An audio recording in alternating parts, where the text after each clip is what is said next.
The Manual of the Warrior of Light, page 21. The Warrior of Light does not worry that to others his behavior might seem quite mad.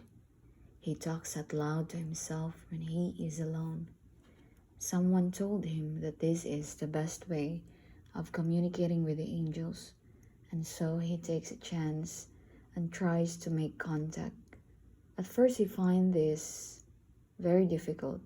He thinks that he has nothing to say, that he will just repeat the same meaningless twaddle. Even so, the warrior persists. He spends all day talking to his heart. He says things with which he does not agree. He talks utter nonsense. One day, he notices a change in his voice. He realizes that he is acting as a channel for some higher wisdom. The warrior may seem mad, but this is just a disguise. Page 22. According to a poet, the warrior of light chooses his enemies. He knows what he is capable of. He does not have to go about the world boasting of his qualities and virtues. Nevertheless, there is always someone who wants to prove himself better than he is. For the warrior, there is no better or worse. Everyone has the necessary gifts for his particular path. But certain people insist. They provoke and offend and do everything they can to irritate him. At that point, his heart says, "Do not respond to these insults. They will not increase your abilities. You will tire yourself needlessly." A warrior of light does not waste his time listening to provocations. He has a destiny to fulfill. Page 23. The Warrior of Light remembers a passage from John Bunyan. Although I have been through all that I do not regret the many hardships I met, because it was they who brought me to the place I wished to reach. Now all I have is this sword, and I give it to whomever wishes to continue his pilgrimage. I carry with me the marks and scars of battles. They are the witnesses of what I suffered and the rewards of what I conquered. These are the beloved marks and scars that will open the gates of paradise to me. There was a time when I used to listen to tales of bravery. There was a time when I lived only because I needed to live. But now I live because I am a warrior, and because I wish one day to be in the company of him for whom I have fought so hard. Page 24. The moment that he begins to walk along it, the warrior of light recognizes the path. Each stone, each bend cries welcome to him.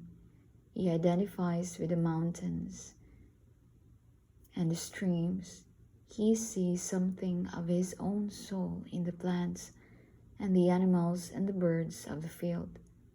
Then, accepting the help of God and of God's signs, he allows his personal legend to guide him towards the tasks that life has reserved for him. On some nights, he has nowhere to sleep. On others, he suffers from insomnia. That's just how it is, thinks the warrior. I was the one who chose to walk this path. In these words lies all his power. He chose the path along which he is walking, and so has no complaints. Page 25. From now on, and for the next few hundred years, the universe is going to help warriors of light and hinder the prejudiced. The earth's energy needs to be renewed. New ideas need space. Body and soul need new challenges. The future has become the present, and every dream, except those dreams that involve preconceived ideas, will have a chance to be heard.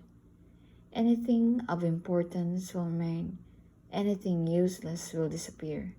However, it is not the warrior's responsibility to judge the dreams of others, and he does not waste time criticizing other people's decisions. In order to have faith in his own path, he does not need to prove that someone else's path is wrong. Page 26. A warrior of light carefully studies the position that he intends to conquer. However difficult the objective, there is always a way of overcoming obstacles. He seeks out alternative paths. He sharpens his sword. He tries to fill his heart with the necessary perseverance to face the challenge. But as he advances, the warrior realizes that there are difficulties he had not reckoned with. If he waits for the ideal moment, he will never set off. He requires a touch of madness to take the next step. The warrior uses that touch of madness, for in both love and war, it is impossible to foresee everything. Page 27. A warrior of light knows his own faults, but he also knows his qualities. Some of his companions complain all the time that other people have more opportunities than we do. Perhaps they are right, but a warrior does not allow himself to be paralyzed by this. He tries to make the most of his virtues. He knows that the gazelle's power lies in its strong legs. The power of the seagull lies in the accuracy with which it can spear a fish. He has learned that the reason the tiger does not fear the hyena is because he is aware of his own strength. He tries to establish what he can truly rely on, and he always checks that he carries three things with him: faith, hope, and love. If these three things are there, he does not hesitate to go forward. Page 28. The warrior of light knows that no one is stupid and that life teaches everyone, however long that may take. He always does his best and expects the best of others. Through his generosity, he tries to show each person how much they are capable of achieving. Some of his companions say, "Some people are so ungrateful."